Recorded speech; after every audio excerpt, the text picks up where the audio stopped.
Sorting through the many perspectives takes work. The seemingly never-ending opinions can get noisy. But what if we choose to change our vantage point? Think bigger. Dig deeper. Change the dialogue. Discovering the truth above it all. It's time to elevate the conversation. When I was younger, I was the kind of kid who was always doing risky things, right? At least they were risky according to my mom. So I don't know if they were actually risky or not. But I love to do these things, especially if I was told not to do the risky thing. And I'm almost embarrassed to tell this story, but I can trust y'all with it, right? No? Okay, I'm gonna tell it anyways. We'll see how this goes. But it happened, keep in mind, the summer before my 3rd grade year. So I was little, right? I was little, and I loved climbing trees, which is fine, usually, right? I mean, even today, if there's a tree that I can climb, I'm gonna climb it, right? Who wouldn't? Yeah, but unfortunately for me, my mom had told me not to climb the tree in our backyard while I was wearing flip-flops. And I was 9.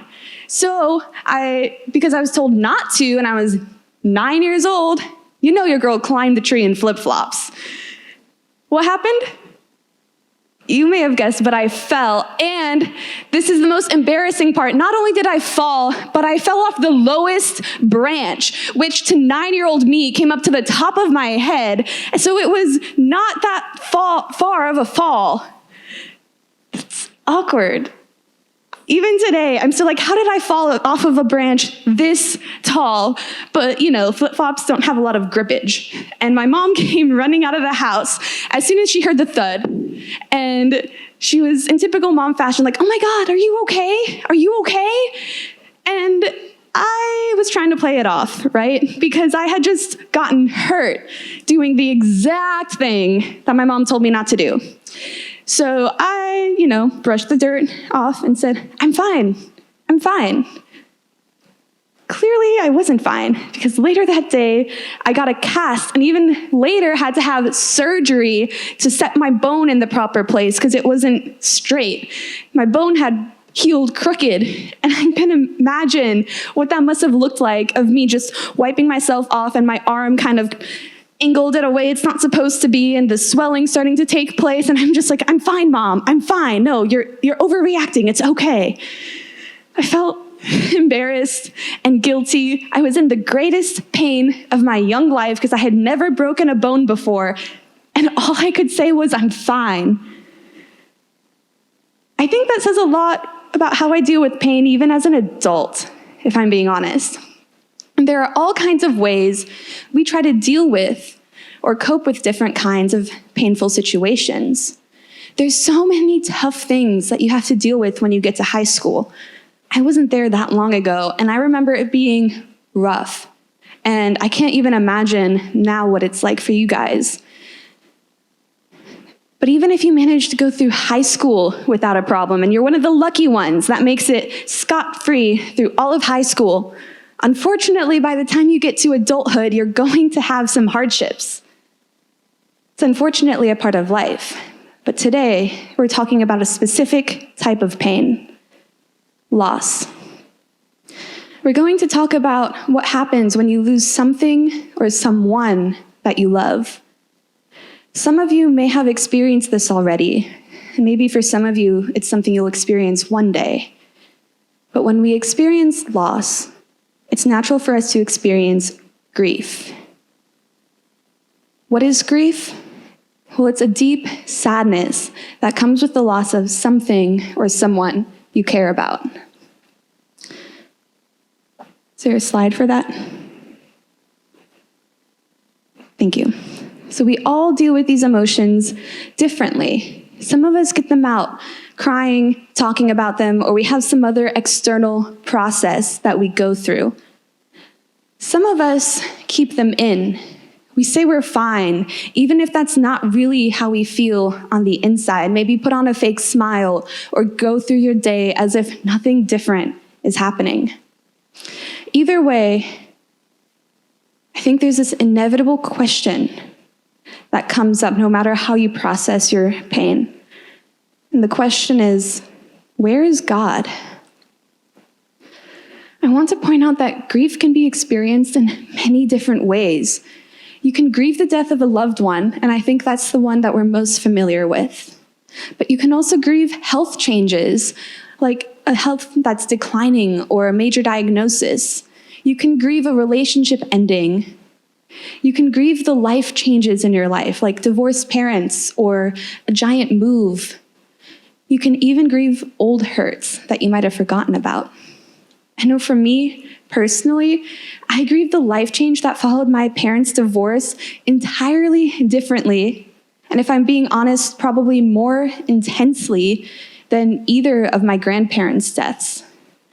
And I miss them and I loved them, but the life change that happened after my parents' divorce had me questioning where God was in all of it, and it had me questioning where God was good if this could happen. That's the type of mourning and loss that we're talking about. And I want to see what Scripture says about God when it comes to our grief, where he is in all of it. We can learn a lot about God from Jesus, since Jesus was God, and Jesus' personal life is available for us to read in the New Testament. The first 4 books of the New Testament specifically, they contain the example, life, and teachings of Jesus, and they were written by people close to him, their firsthand accounts or their interviews with eyewitnesses.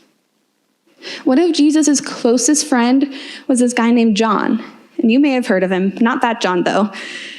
This John wrote the book of John, and you might know him, but did you know John was probably your age when he started following Jesus? That's crazy. He was a teenager, just like you.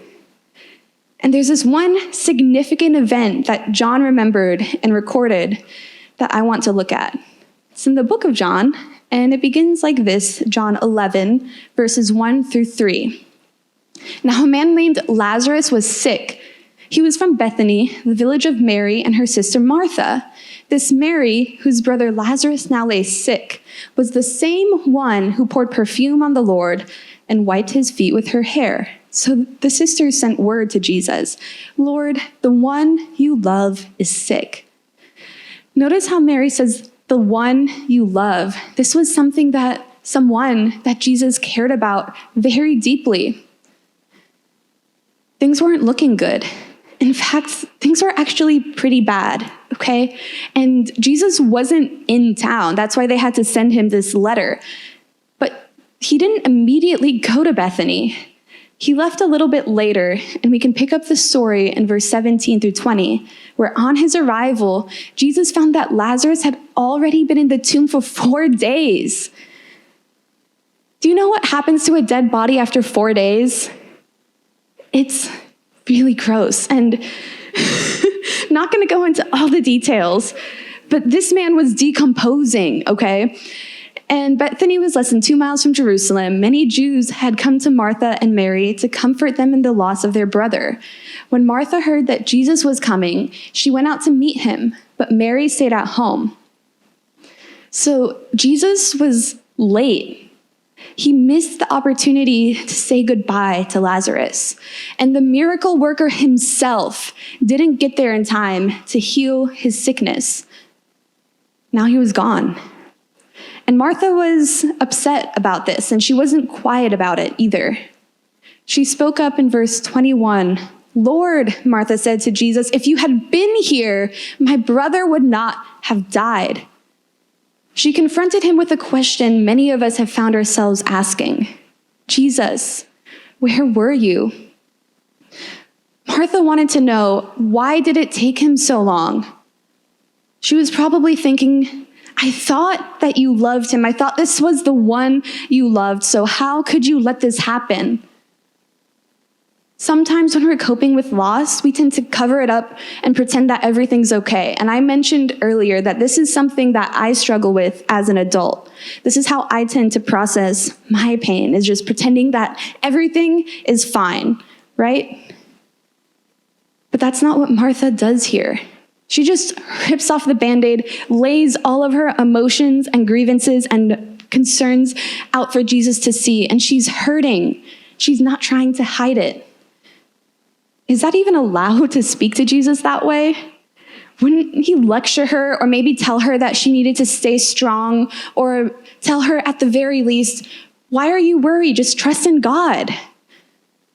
But not even close. If we continue this story, verses 33 through 36, when Jesus saw her weeping and the Jews who had come along with her also weeping, he was deeply moved in spirit and troubled. Where have you laid him? He asked. Come and see, Lord, they replied. Jesus wept. Shortest verse in the Bible. And the Jews said, see how he loved him. It's important to notice Jesus' response here. He entered into those emotions with them. There wasn't this expectation of trusting in God or believing that the end result would be okay one day. Whenever we experience grief, we can remember that Jesus is with us in our grief. We see he was deeply moved in spirit and troubled, and this was someone that he loved, and he grieved right alongside with them. He's been there. He's felt what that loss and pain feels like. Whatever loss you're going through, I can promise you that Jesus is right there, and he's feeling it with you.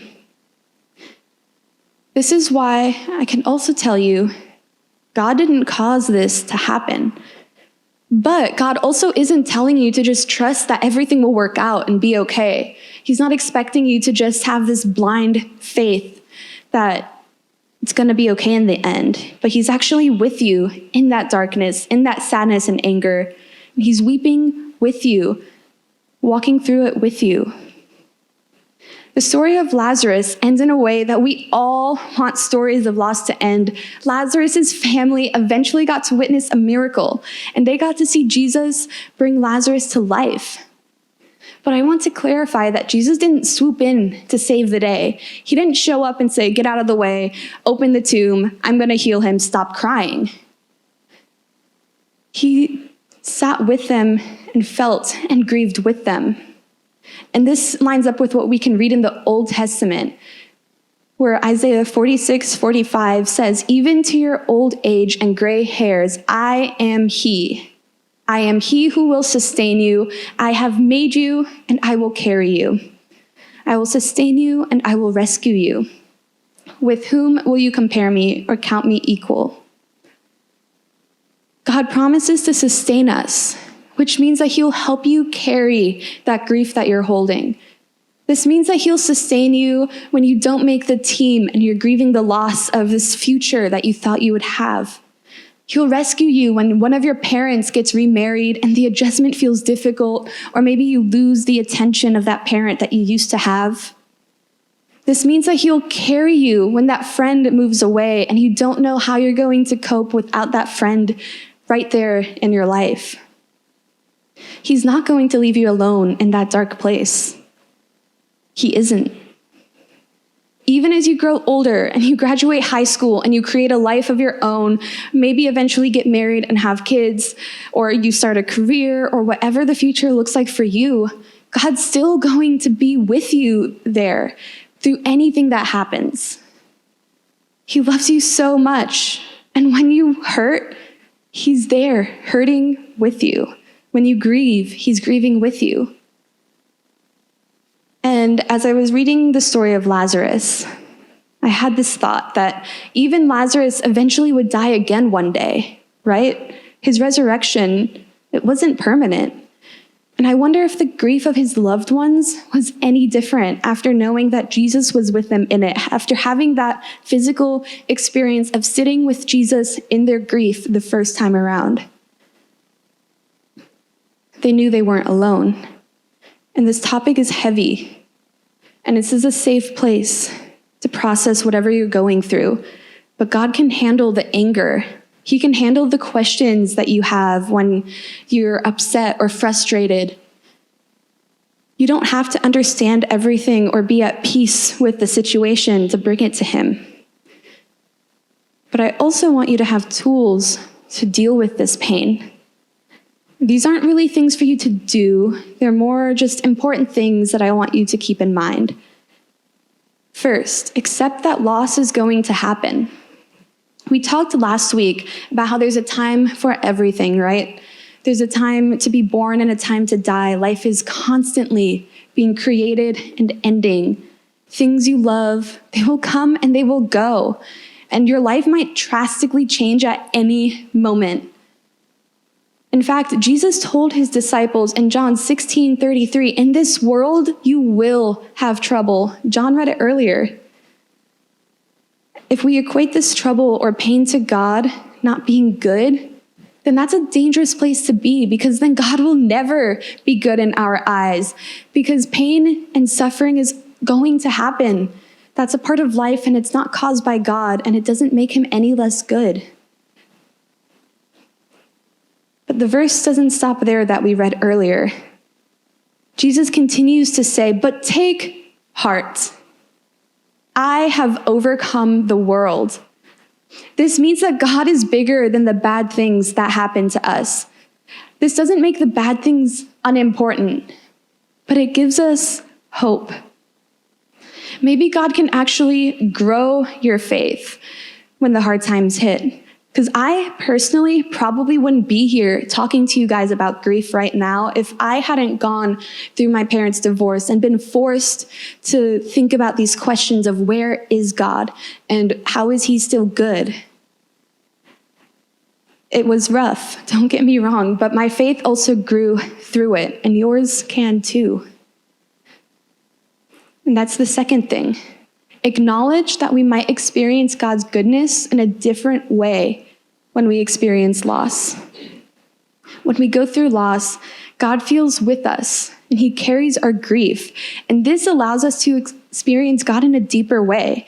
It's just like when you have a best friend who's been with you in the darkest times. Of course, you appreciate them when things are good, right? When things are going well, when you have fun, when you can laugh together. But whenever those dark times hit, and that friend is there to sit with you in it, you have a whole new deep relationship with them than you ever would have had if things were happy all the time. And that's actually another thing, is loss allows us to draw closer to the people that God put in our lives.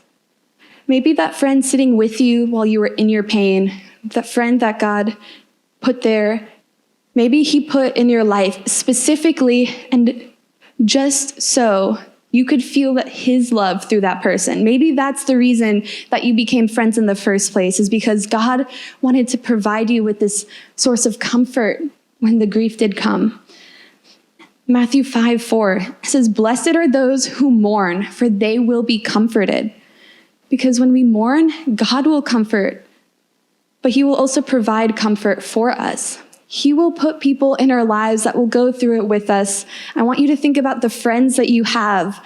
Maybe they've been with you through the dark times, or you know that they will be there for you through the dark times. Maybe God put them there specifically so you could have that friendship and have those people in your life when things go wrong. And maybe if you have a friend experiencing loss or grief right now, you have the opportunity to be that friend that God put in their life. And you have the opportunity to bless them and to comfort them. This is how in the big ways and in the smallest, simplest ways and everything in between, we can trust that Jesus is with us in our grief.